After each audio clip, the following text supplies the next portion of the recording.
Assalamualaikum warahmatullahi wabarakatuh. Alhamdulillah wassalatu wassalamu ala Rasulillah. Segala puji bagi Allah Subhanahu wa taala, juga salawat dan taslim besar Muhammad sallallahu alaihi wasallam. Seperti biasa jemaah sekalian, kita masih melanjutkan tentang bab salat dan masih di salat-salat sunnah. Dan malam ini insyaallah kita akan bahas biidznillah taala salat sunnatul fajr. Kemudian kita akan masuk di sholat sunnah rawatib. Dan insya Allah kalau masih ada waktu, maka kita akan masuk nanti di sholat-sholat tatawwu'. Sholat sunnatul fajr jemaah sekalian, banyak sekali orang di Indonesia yang salah faham. Fajr ini nama lainnya sholat subuh. Dan memang lebih tepat sebenarnya bukan sholat subuh dinamakan, lebih tepat sholat fajr.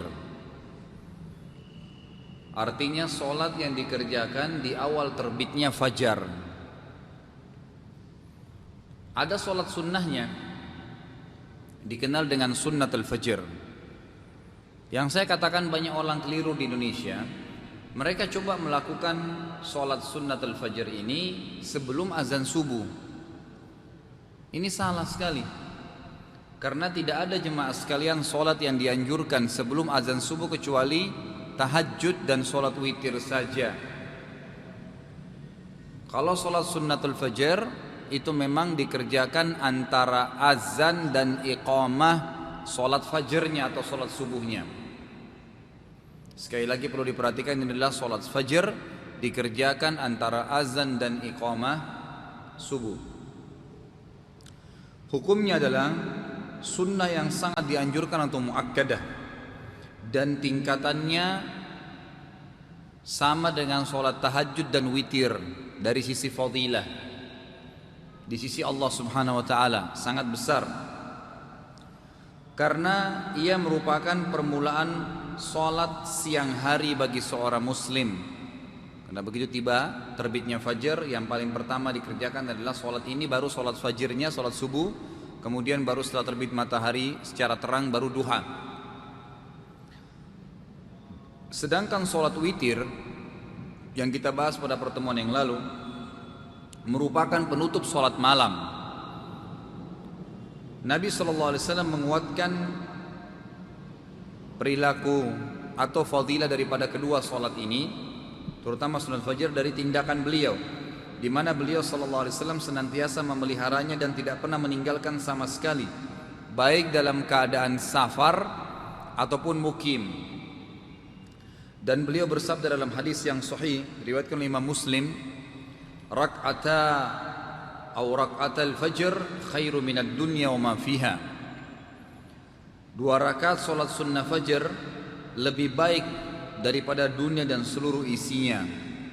Kata para ulama hadis, maksudnya pada hari kiamat yang mengerjakan 2 rakaat saja sunnatul fajr itu nanti akan mendapatkan lebih baik pahalanya di hari kiamat bagi dia daripada dia dapat dunia dan seluruh isinya. Ini 2 rakaat saja. Bagaimana kalau tiap hari kita lakukan? Maka kita akan mendapatkan, kalau 10 hari saja misalnya, berarti 10 kali lebih baik daripada dunia dan seluruh isinya. Kalau 100 hari, kalau 1 tahun 365 hari, maka 365 kali lebih baik daripada dunia dan seluruh isinya. Kalau umur kita 60 tahun dan setiap hari kita kerjakan, berapa banyak 365 hari dikali 60 tahun? Itu berarti luar biasa gitu. Banyak sekali hal yang kita dapatkan pada hari kiamat dengan masalah-masalah seperti ini.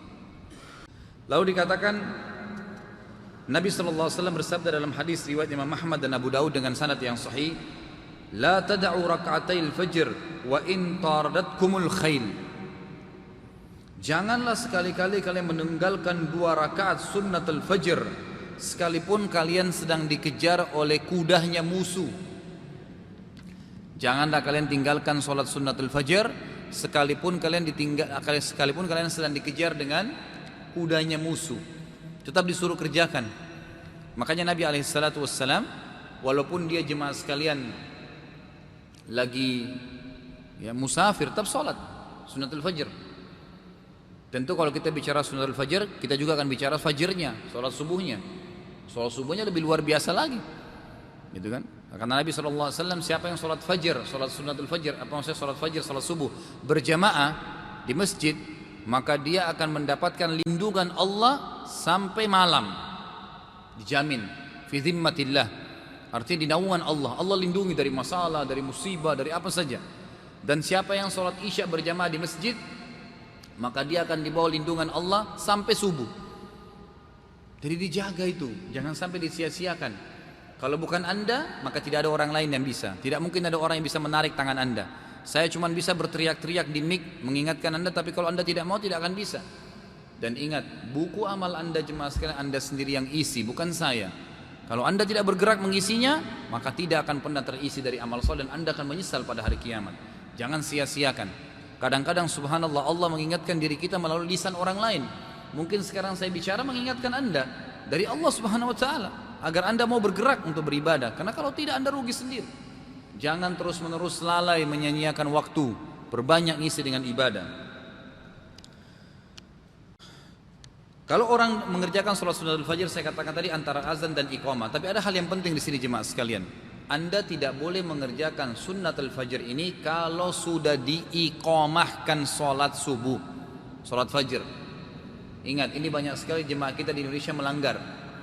Jadi sudah iqamah sholat, dan saya harapkan Anda jangan bilang qomat ya, bilang iqamah. Kalau sudah iqamahkan sholat, tidak boleh sholat sunnah lagi jemaah sekalian. Kecuali dalam satu keadaan, memang Anda sudah di tahiyat terakhir, Anda merasa yakin bisa selesaikan tahiyatnya sebelum terakhir iqamah, Anda masih bisa sempat lari masuk ke saf, maka enggak masalah. Tapi kalau masih baru rakaat pertama, baru takbir, kemudian sudah iqamah, Anda harus berhenti. Karena kata Nabi SAW, tidak ada lagi sholat sunnah dengan iqamah sholat wajib, nggak ada lagi. Saya pernah takut berakan, kalau Anda masih ingat dulu, setelah iqamah subuh jemaah sekalian, itu nggak boleh lagi sholat sunnah, maka sholatnya hanya ya, fajr saja, subuhnya saja. Baik, pertanyaan Ustadz, bagaimana kalau seandainya saya mau sholat? Kan sayang untuk kehilangan fadilah, lebih baik daripada dunia dan seluruh isinya. Ada jalan keluarnya. Anda bisa kerjakan sholat sunnatul fajr itu setelah terbit matahari. Dari mana dalilnya? Dengarkan hadisnya. Kata Nabi SAW di dalam hadis yang diriwayatkan oleh Al-Baihaqi dengan sanad yang baik, "Man lam yusalli rak'atail fajr hatta tatlu asy-syams falyusallihima."